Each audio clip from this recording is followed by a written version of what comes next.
Hello guys, कैसे हो आप सभी लोग। आशा करते हैं सभी लोग अच्छे होंगे और अपनी तैयारी में लगे होंगे। तो दोस्तों, हम लोग पिछली क्लास में मध्यकालीन भारत का इतिहास देख रहे थे, जिसमें हमने 200 प्रश्न कंप्लीट किया था। तो दोस्तों, जिन्होंने पिछली क्लास नहीं देखी है तो प्लीज़ आप लोग जाके देख लीजिए। हमने प्लेलिस्ट बना दी है, क्योंकि आप पिछली क्लास नहीं देखेंगे तो आज की क्लास आपको समझ में नहीं आएगी। तो दोस्तों, उसको ज़रूर देखिएगा। आज हम लोग उसके आगे से कंटिन्यू करेंगे। आज की क्लास आपकी काफ़ी महत्वपूर्ण होने वाली है, तो दोस्तों पूरे वीडियो को देखिएगा। यहाँ से आपको एग्जाम में क्वेश्चन ज़रूर देखने को मिलेंगे। दोस्तों, अगर हमारे चैनल पर पहली बार आए हैं तो चैनल को सब्सक्राइब जरूर करिएगा। वीडियो लास्ट तक देखिएगा, अच्छी लगे तो लाइक ज़रूर करिएगा, अपने दोस्तों तक शेयर भी करिएगा। तो चलिए स्टार्ट करते हैं आज की क्लास। ने 200 तक कंप्लीट किया, आज उसके आगे देखते हैं। आर्थिक और प्रशासनिक सुधारों के कारण किसे सल्तनत काल का अकबर कहा जाता है। तो दोस्तों, आर्थिक और प्रशासनिक सुधार जो है उनके कारण सल्तनत काल का अकबर हम फिरोज शाह तुगलक को कहते हैं। किसको? फिरोज शाह तुगलक को। आगे है, तुगलक वंश का अंतिम शासक कौन था। तो नासिरुद्दीन महमूद तुगलक तुगलक वंश का अंतिम शासक था। कौन था? नासिरुद्दीन महमूद तुगलक। नेक्स्ट है, तैमूर लंग ने किसके शासन काल में भारत पर आक्रमण किया और दिल्ली को लूटा था। तो तैमूर लंग जो था उसने नासिरुद्दीन जो महमूद तुगलक था, कौन था? नासिरुद्दीन महमूद तुगलक, उसके शासनकाल में भारत पे आक्रमण किया और दिल्ली को लूटा था उसने। नेक्स्ट है, तैमूर लंग ने किस वर्ष भारत पे आक्रमण किया था। तो उसने 1398 ईस्वी में तैमूर लंग जो था उसने भारत पे आक्रमण किया। याद रखिएगा, 1398 ईस्वी में। आगे है, सल्तनत काल के किस वंश के सुल्तानों ने सबसे अधिक समय तक शासन किया। तो सल्तनत काल का जो तुगलक वंश के सुल्तान थे, उन्होंने लगभग सबसे ज़्यादा समय तक कितने? 1320 ईस्वी से 1414 ईस्वी तक शासन किया था। आगे है, तैमूर लंग ने भारत से लौटते समय अपने विजित क्षेत्रों लाहौर, मुल्तान, दिल्ली आदि का प्रशासन किसको सौंप दिया। तो जो तैमूर लंग था वह भारत लौटते समय अपना उसने जो भी क्षेत्र को जीता था, यानी लाहौर था, मुल्तान, दिल्ली जो भी थे, उनका प्रशासन खिज्र खां को सौंप दिया था। किसको? खिज्र खां को। नेक्स्ट है, खिज्र खां किसका सेनापति था। तो तैमूर लंग का सेनापति था खिज्र खां। आगे है, सैयद वंश की स्थापना किसने की थी। सैयद वंश की स्थापना खिज्र खां ने की थी। कब की थी? 1414 ईस्वी में किया था इसने। आगे, सल्तनत काल में शासन करने वाला एकमात्र शिया वंश कौन सा था। तो एकमात्र शिया वंश यानी सैयद वंश था जो सल्तनत काल में शासन करने वाला एकमात्र वंश रहा। आगे, खिज्र खां ने सुल्तान की उपाधि धारण करने के बजाय कौन सी उपाधि धारण की थी। खिज्र खां जो था उसने सुल्तान की उपाधि नहीं धारण की थी, बल्कि रैयत आला, जिसे कहते हैं राज्य का प्रतिनिधि। कौन सी उपाधि थी? रैयत आला, जिसे हम राज्य का प्रतिनिधि कहते थे, इसकी उपाधि उसने धारण की। आगे है, खिज्र खां की मृत्यु के बाद सैयद वंश का अगला शासक कौन बना था। तो मुबारक शाह था, जो खिज्र खां की मृत्यु के बाद सैयद वंश का अगला शासक बना। नेक्स्ट है, प्रसिद्ध विद्वान याहिया बिन सरहिंदी किसके दरबार में रहते थे। तो जो विद्वान था याहिया बिन सरहिंदी, वह मुबारक शाह के दरबार में रहते थे। किसके दरबार में? मुबारक शाह। नेक्स्ट है, तारीख़ मुबारक शाही नामक पुस्तक की रचना किसने की थी। तो यही जो याहिया बिन सरहिंदी थे, इन्होंने ही तारीख़ मुबारक शाही नामक पुस्तक की रचना की। अगला है, सैयद वंश का अंतिम शासक कौन था। तो अलाउद्दीन आलम शाह सैयद वंश का अंतिम शासक था। नेक्स्ट है, सैयद वंश के बाद किस वंश ने दिल्ली पे शासन किया। तो लोधी वंश ने सैयद वंश के बाद दिल्ली पे शासन किया। नेक्स्ट है, लोधी वंश की स्थापना किसने और कब की थी। तो बहलोल लोधी ने लोधी वंश की स्थापना 1451 ईस्वी में की। आगे, दिल्ली सल्तनत पर शासन करने वाला पहला अफगान वंश कौन सा था। तो दिल्ली सल्तनत पर शासन करने वाला पहला अफगान वंश लोधी वंश था, जिसने 1451 से 1526 तक आपका शासन किया। नेक्स्ट है, लोधी वंश अफगानों की किस शाखा से संबंधित था। तो साहुरबेल शाखा थी जिससे संबंधित था लोधी वंश। नेक्स्ट है, बहलोल लोधी के बाद अगला सुल्तान कौन बना था। तो निज़ाम खां था, जो बहलोल लोधी के बाद अगला सुल्तान बना था। नेक्स्ट है, निज़ाम खां किस उपाधि को धारण करने के बाद दिल्ली के सिंहासन पर बैठा। तो निज़ाम खां जो था वह सुल्तान सिकंदर शाह की उपाधि को धारण करने के बाद दिल्ली के सिंहासन पर बैठा था। ठीक है, आगरा शहर की स्थापना किसने और कब की थी? तो आगरा शहर की स्थापना 1504 ईस्वी में सिकंदर लोदी ने की थी। किसने? सिकंदर लोदी ने 1504 ईस्वी में आगरा शहर की स्थापना की। आगे, सिकंदर लोदी ने आगरा को कब राजधानी बनाया था? तो उसने 1506 ईस्वी में आगरा को अपनी राजधानी बनाया था, याद रखिएगा। नेक्स्ट है, भूमि मापन के लिए गज सिकंदरी पैमाने को किसने चलाया था? तो भूमि मापन के लिए एक जो पैमाना है गज ए सिकंदरी, इसको सिकंदर लोदी ने चलाया था। किसने? सिकंदर लोदी ने। आगे है, सिकंदर लोदी ने किस उपनाम से फारसी भाषा में कविताएं लिखी थी? तो सिकंदर लोदी ने गुलरुखी उपनाम से फारसी भाषा में कविताएं लिखी, याद रख नाम से, गुलरुखी उपनाम से। आगे है, मुसलमानों को ताजिया निकालने और मुस्लिम महिलाओं को पीरों की मज़ारे पर जाने से किसने प्रतिबंध लगाया था? तो सिकंदर लोदी था जिसने मुसलमानों को ताजिया निकालने और मुस्लिम महिलाओं को पीरों की मज़ारों पर जाने से प्रतिबंध यानी रोक लगा दिया था। किसने? सिकंदर लोदी ने। अगला है, 1517 ईस्वी में सिकंदर लोदी की मृत्यु के बाद लोदी वंश का अगला शासक कौन बना था? तो 1517 ईस्वी में सिकंदर लोदी की मृत्यु के बाद लोदी वंश का अगला शासक इब्राहिम लोदी बना था। कौन? इब्राहिम लोदी। इब्राहिम लोदी और मेवाड़ के शासक जो राणा सांगा थे, उनके बीच कौन सा युद्ध हुआ था? तो उनके बीच में घटोली का युद्ध हुआ था, याद रखिएगा। आगे है, घटोली का युद्ध कब हुआ था और इसमें किसकी पराजय हुई थी? तो घटोली का युद्ध आपका 1517 ईस्वी में इब्राहिम लोदी और मेवाड़ के शासक जो राणा सांगा हैं, उनके बीच में हुआ था, जिसमें इब्राहिम लोदी जो था वो पराजित हो गया था। कौन पराजित हुआ था? इब्राहिम लोदी है। पंजाब के शासक दौलत खां लोदी और आलम खां ने भारत पर आक्रमण करने के लिए किसे आमंत्रित किया था? तो पंजाब के जो शासक दौलत खां लोदी हैं और आलम खां, इन्होंने भारत पर आक्रमण करने के लिए बाबर को आमंत्रित किया था। किसको? बाबर को। नेक्स्ट है, 1526 में बाबर और दौलत खां और इब्राहिम लोदी के मध्य कौन सा युद्ध लड़ा गया था? तो पानीपत का प्रथम युद्ध लड़ा गया था 1526 में। नेक्स्ट है, 1526 में पानीपत का जो प्रथम युद्ध हुआ था, इसमें कौन विजयी हुआ था? दोस्तों, आपका राइट आंसर है बाबर, जो 1526 में हुआ था प्रथम युद्ध पानीपत का, उसमें विजयी हुआ था।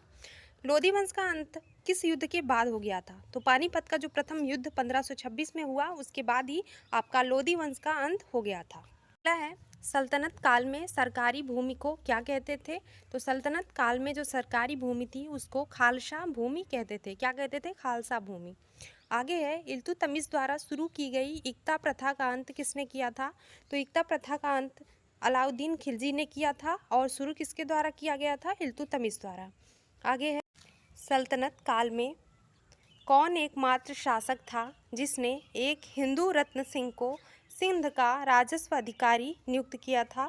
तो सल्तनत काल में जो एकमात्र शासक कौन था? वह मोहम्मद बिन तुगलक था, जिसने एक हिंदू रत्न सिंह को सिंध का राजस्व अधिकारी नियुक्त किया था। नेक्स्ट है, अगला है, मध्यकाल में स्थापित होने वाला प्रथम हिंदू राज्य कौन सा था? तो मध्यकाल में स्थापित होने वाला प्रथम हिंदू राज्य आपका विजयनगर साम्राज्य था। कौन सा? विजयनगर साम्राज्य। अगला है, विजयनगर साम्राज्य की स्थापना किसने की? तो हरिहर और बुक्का नामक दो भाई थे, इन्होंने ही विजयनगर साम्राज्य की स्थापना की थी। नेक्स्ट है, मोहम्मद बिन तुगलक के शासनकाल में 1336 ईस्वी में दक्षिण में किस स्वतंत्र राज्य का उदय हुआ था? तो मोहम्मद बिन तुगलक के शासनकाल में यानी कि 1336 ईस्वी में दक्षिण में जो विजयनगर राज्य है उसका उदय हुआ। किसका? विजयनगर राज्य का। अगला है, 1336 ईस्वी में स्थापित विजयनगर साम्राज्य के संस्थापक हरिहर और बुक्का ने अपने राजवंश का नाम क्या रखा? तो इन्होंने अपने राजवंश का नाम रखा संगम राजवंश। किसने? जो विजयनगर साम्राज्य के संस्थापक हरिहर और बुक्का थे। आगे है, विजयनगर की अस्थायी राजधानी कहाँ स्थापित की गई थी? तो विजयनगर की अस्थायी जो राजधानी थी वह हम्पी में स्थापित की गई। कहाँ पे? हम्पी में। आगे, हरिहर और बुक्का ने किसकी प्रेरणा से विजयनगर साम्राज्य की स्थापना की थी? तो किसकी प्रेरणा से? विद्यारण्य थे, उनकी प्रेरणा से इन्होंने विजयनगर साम्राज्य की स्थापना की। आगे, विजयनगर साम्राज्य में कितने वंशों ने कुल शासन किया? तो 4 वंश ने। कौन कौन से? संगम, सालू, तुलु, अराविदु वंश के 4 वंश थे, इन्होंने विजयनगर साम्राज्य में शासन किया। आगे है, विजयनगर साम्राज्य पर शासन करने वाले संगम वंश का प्रथम शासक कौन था? तो हरिहर प्रथम था विजयनगर साम्राज्य पर शासन करने वाला संगम वंश का प्रथम शासक। याद रखिएगा, हरिहर प्रथम। होयसल राज्य को विजयनगर साम्राज्य में किसने मिला लिया था? तो हरिहर प्रथम था जिसने होयसल राज्य को विजयनगर साम्राज्य में मिलाया। आगे, संगम वंश के किस शासक ने मदुरई को जीतकर विजयनगर साम्राज्य में मिला लिया? तो बुक्का प्रथम था जिसने मदुरई को जीतकर विजयनगर साम्राज्य में मिलाया था।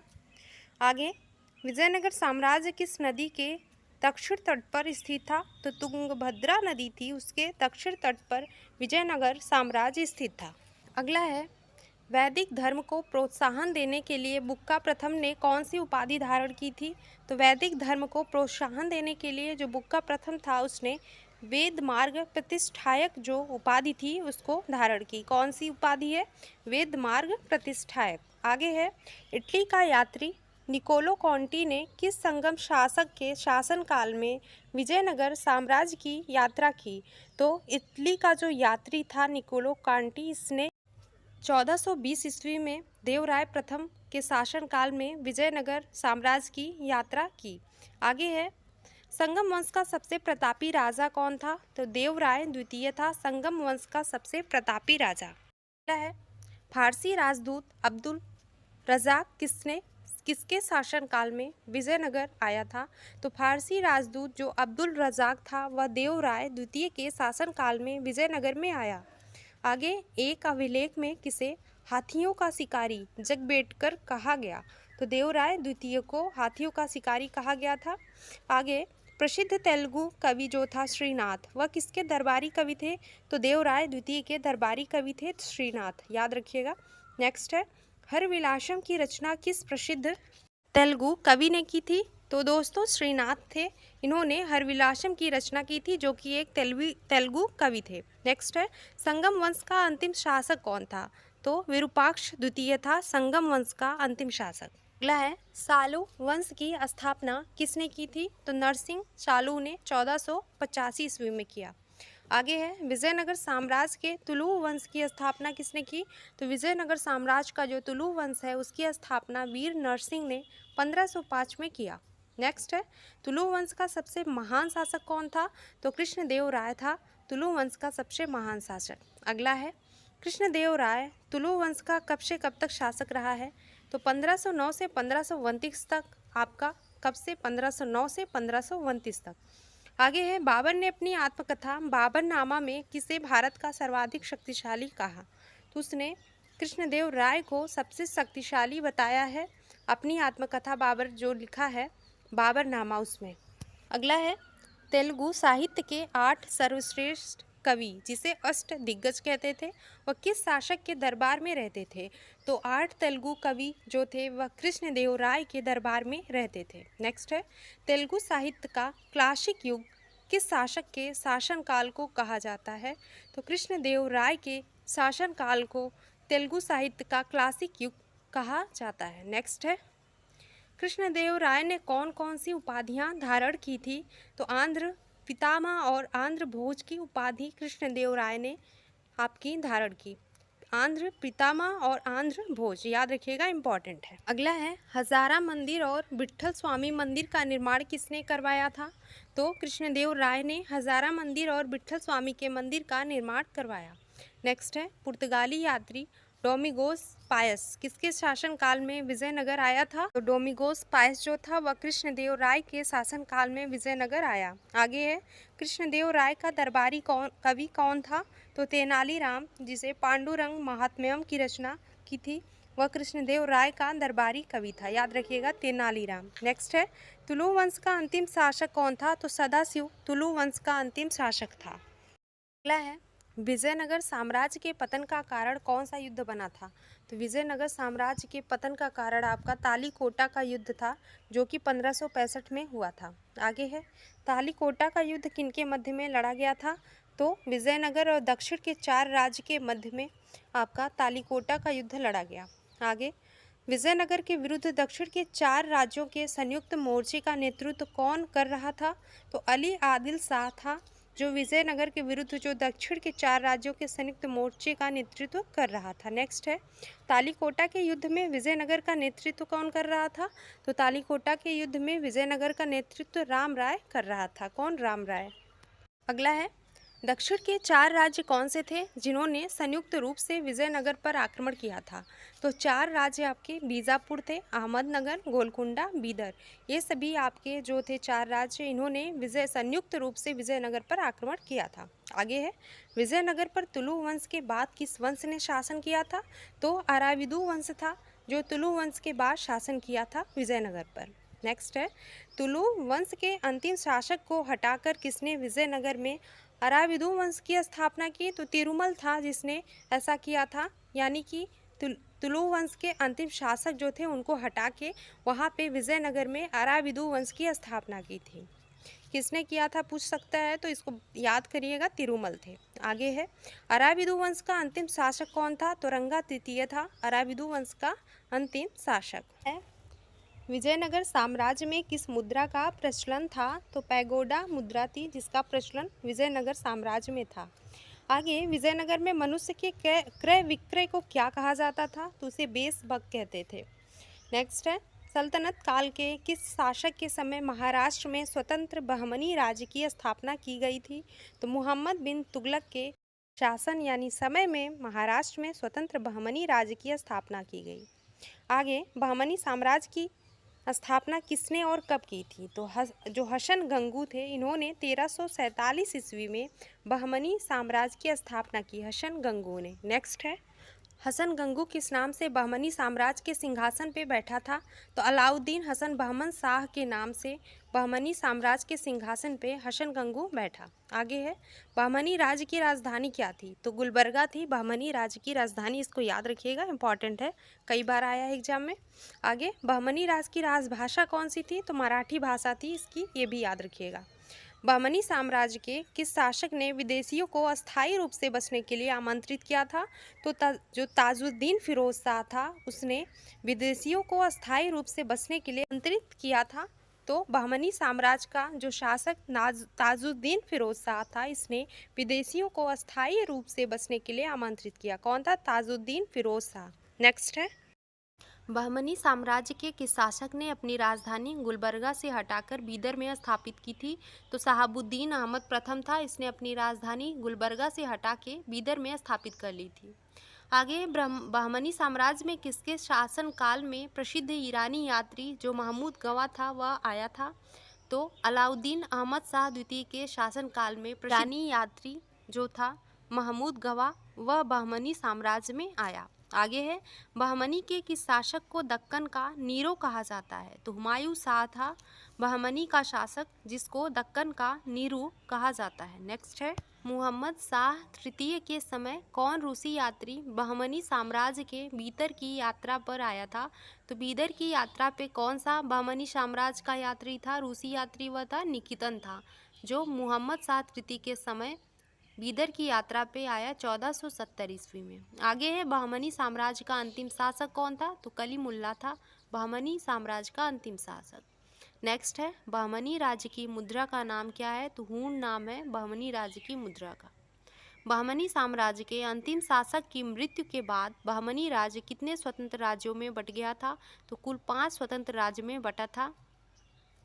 अगला है, बरार में इमाद शाही वंश की स्थापना किसने की थी? तो फतेह उल्लाह इमाद शाह ने 1490 ईस्वी में बरार में इमाद शाही वंश की स्थापना की थी।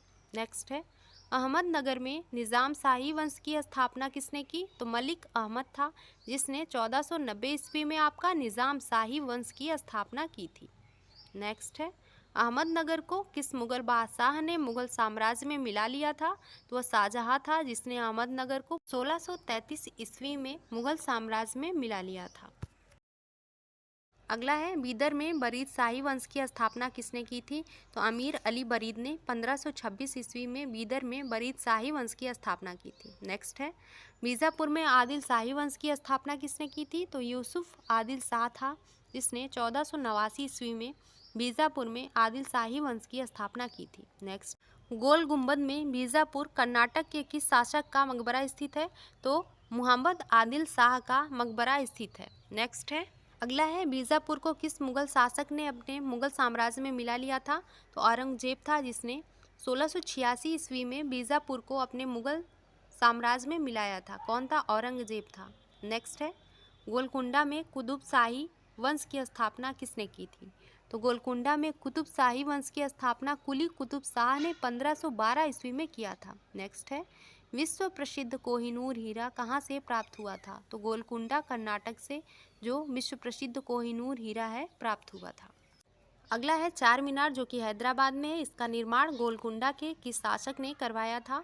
तो मोहम्मद कुली कुतुब शाह था, जिसने चार मीनार का निर्माण करवाया था। किसने? मोहम्मद कुली कुतुब शाह ने।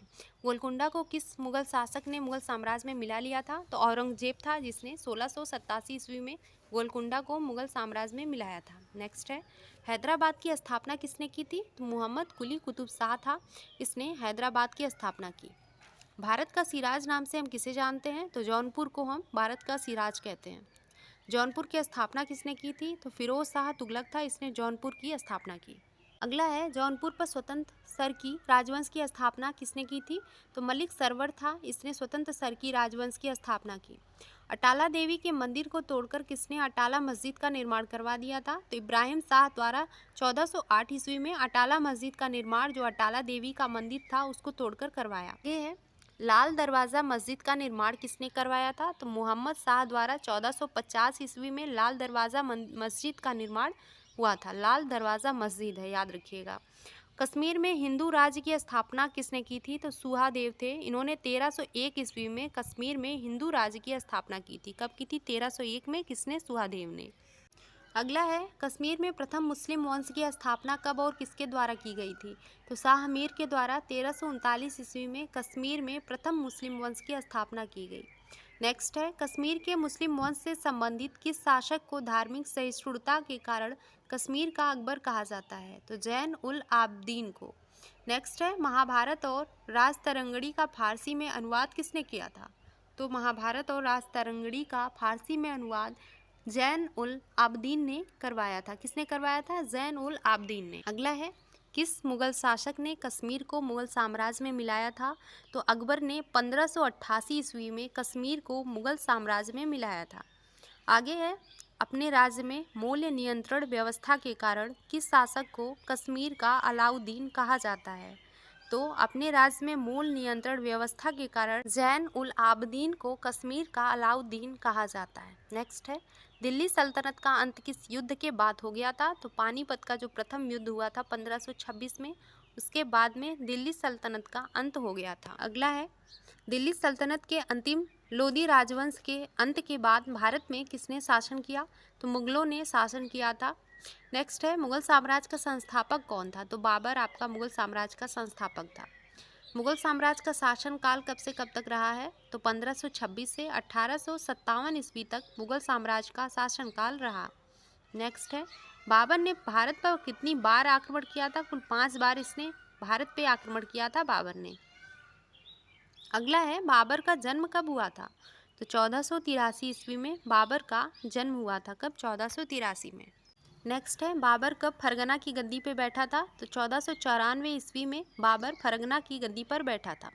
नेक्स्ट है, बाबर का भारत के विरुद्ध किया गया प्रथम अभियान कौन सा था? तो यूसुफ जाई जाति के विरुद्ध उसका प्रथम अभियान था, 1519 ईस्वी में किया था। बाबर ने पहली बार तुगलमा युद्ध नीति और तोप खाने का प्रयोग किस युद्ध में किया? तो यह जो पानीपत का आपका प्रथम युद्ध हुआ था 1526 में, इसमें बाबर ने पहली बार जो तुगलमा युद्ध नीति है और तोप खाने का प्रयोग इसने किया। बाबर ने जिहाद का नारा किस युद्ध में दिया था? तो खानवा का युद्ध हुआ था 1527 में, जिसमें इसने जिहाद का नारा दिया था। नेक्स्ट है, खानवा के युद्ध में बाबर ने किसे पराजित किया था? तो बाबर ने राणा सांगा को पराजित किया। किसे? राणा सांगा को। नेक्स्ट है, खानवा के युद्ध में विजयी होने के बाद बाबर ने कौन सी उपाधि धारण की थी? तो गाजी की उपाधि इसने धारण की थी। किस मुगल शासक ने शाहरुख नामक चांदी के सिक्के चलाए थे? तो बाबर था, जिसने शाहरुख नाम के चांदी के सिक्के चलाए। नेक्स्ट है, किस मुगल शासक को उसकी उदारता के कारण उसे लोग कलंदर पुकारते थे? तो कलंदर की उपाधि उसको दी गई थी। किसको? बाबर को। उसकी उदारता के कारण उसे सब पुकारते थे कलंदर। आगे है, मुग़ल दरबार की राजभाषा क्या थी? तो मुग़ल दरबार की जो राजभाषा थी आपकी फ़ारसी भाषा थी। कौन सी भाषा थी? फ़ारसी। आगे है, बाबर ने अपनी आत्मकथा जो बाबरनामा है उसकी रचना किस भाषा में की थी? तो तुर्की भाषा में इसने बाबरनामा की रचना की, इसको याद रखिएगा। नेक्स्ट है, बाबरनामा का फ़ारसी भाषा में अनुवाद किसने किया था? तो अब्दुल रहीम खान खाना था जिसने बाबरनामा का फ़ारसी भाषा में अनुवाद किया। नेक्स्ट है, किस मुगल शासक को उपवनों का राजकुमार और मालियों का मुकुट भी कहा जाता है? तो बाबर को उपवनों का राजकुमार और मालियों का मुकुट कहा जाता है, बाबर को, याद रखिएगा। अगला है, बाबर ने बादशाह की उपाधि कब धारण की थी? तो 1507 ईस्वी में बाबर ने बादशाह की उपाधि धारण की। कब? 1507 में। नेक्स्ट है, मध्यकालीन इतिहास का पहला युद्ध कौन सा था जो जल और थल दोनों पे लड़ा गया? तो घाघरा का युद्ध था जो आपका 1529 में हुआ था। मध्यकालीन इतिहास का यह पहला युद्ध था जो जल और थल दोनों पे लड़ा गया। नेक्स्ट है, घाघरा के युद्ध में बाबर ने किस अफगान शासक को पराजित किया था? तो घाघरा का युद्ध हुआ था, उसमें बाबर ने महमूद लोदी जो कि अफगान शासक था इसको पराजित किया। नेक्स्ट है, किस मुगल शासक ने मुसलमानों को तमगा नामक कर से मुक्त कर दिया था? तो बाबर ने तमगा नामक कर से मुसलमानों को मुक्त किया था। अगला है, चंदेरी का युद्ध कब और किसके मध्य में लड़ा गया था? तो दोस्तों, चंदेरी का युद्ध आपका 1528 ईस्वी में हुआ था और बाबर और मेदिनी राय के बीच में हुआ था। किसके बीच में? बाबर और मेदिनी राय के बीच में। अगला है, बाबर किस सूफी सिलसिले का अनुयायी था? तो नक्शबंदी जो था सूफी सिलसिले का अनुयायी आपका बाबर था। आगे है, बाबर की मृत्यु कब और कहाँ पे हुई थी? तो बाबर की मृत्यु 1530 में आगरा में हुई थी। कहाँ पे? आगरा में। बाबर का मकबरा कहाँ पर है? तो बाबर का मकबरा काबुल में स्थित है। कहाँ पे? काबुल में। बाबर के कुल कितने पुत्र थे? तो 4 पुत्र थे जिनका नाम है हुमायूं, कामरान, अस्कनी और हिंदाल। 4 पुत्र हैं, हुमायूं, कामरान, अस्कनी और हिंदाल। अगला है, बाबर की मृत्यु के बाद उसका उत्तराधिकारी कौन बना था? तो बाबर की मृत्यु के बाद उसका पुत्र जो था हुमायूं, उसका उत्तराधिकारी बना था। अगला है, दिल्ली की गद्दी पर बैठने से पहले हुमायूं कहाँ का सूबेदार था? तो दिल्ली की गद्दी पर बैठने से पहले हुमायूं बदख्शा का, जो बदख्शा था वहाँ का सूबेदार था। हुमायूं का जन्म कब और कहाँ पे हुआ था? तो 1508 ईस्वी में काबुल में हुमायूं का जन्म हुआ। कहाँ पे? काबुल में। आगे है, हुमायूं और महमूद लोदी के मध्य 1531 में कौन सा युद्ध लड़ा गया था? तो जो हुमायूं और महमूद लोदी के बीच में 1531 में युद्ध हुआ था उसे दोहरिया का युद्ध कहा गया। कौन सा युद्ध हुआ था? दोहरिया का युद्ध। अगला है, 1533 में दीन पनाह नामक नए शहर की स्थापना किसने की थी? तो हुमायूं ने 1533 में दीन पनाह नामक शहर की स्थापना की। आगे है, चौसा का युद्ध 1539 में किसके बीच में हुआ था? तो हुमायूं और शेर खां के बीच में चौसा का युद्ध हुआ था। कब हुआ था? 1539 में। आगे है, चौसा के युद्ध में विजयी होने के बाद शेर खां ने कौन सी पदवी ग्रहण की थी? तो शेर शाह की उपाधि जो पदवी थी उसको ग्रहण किया था। किसने? शेर खां ने। और किसके युद्ध के बाद? चौसा के युद्ध में जब विजयी हुआ था उसके बाद। आगे है, बिलग्राम या कन्नौज का युद्ध किसके मध्य में हुआ था? तो हुमायूं और शेर शाह सूरी के बीच में 1540 में कन्नौज या बिलग्राम का युद्ध हुआ था। अगला है, शेर शाह ने किस युद्ध में हुमायूं को पराजित करके दिल्ली और आगरा पर आसानी से कब्जा कर लिया था? तो शेर शाह ने बिलग्राम या कन्नौज का जो युद्ध 1540 में हुआ था उसमें इसने हुमायूं को पराजित किया था और दिल्ली और आगरा पे आसानी से इसने कब्जा कर लिया था। आगे है, बिलग्राम के युद्ध में पराजित होने के बाद हुमायूं कहाँ चला गया था? तो जो बिलग्राम का युद्ध हुआ था उसमें जो हुमायूं पराजित हो गया था तो वह सिंध चला गया था। कहाँ गया था? सिंध में। आगे है, हुमायूं ने किस युद्ध के बाद पुनः दिल्ली का राज सिंहासन प्राप्त किया था? तो सरहिंद का युद्ध हुआ था। हुमायूं ने सरहिंद के युद्ध में जो 1555 में हुआ था उसके बाद पुनः दिल्ली का इसने राज सिंहासन ले लिया था, यानी प्राप्त किया था। तो दोस्तों, हम लोग आज की क्लास यहीं पे ख़त्म करते हैं। आपके बचे हुए क्वेश्चंस जो हैं उसको हम अगली क्लास में करेंगे। अभी आपके कुछ क्वेश्चंस और बचे हुए हैं, उसको कंप्लीट कर लेंगे दोस्तों। तो उसके बाद हम लोग आधुनिक भारत का इतिहास देखेंगे। तो प्राचीन भारत का इतिहास हुआ, मध्यकालीन भारत का इतिहास भी हो गया आपका। अब इसके बाद एक वीडियो और पड़ेगी, तो इसका आपका मध्यकालीन ख़त्म होगा, फिर आधुनिक भारत का इतिहास भी देखेंगे। तो दोस्तों, आज की क्लास आपको कैसी लगी हमें कमेंट बॉक्स में बताएं। वीडियो अच्छी लगी हो तो लाइक शेयर सब्सक्राइब करना ना भूलें। तो चलिए मिलते हैं आपसे कल की क्लास में। धन्यवाद।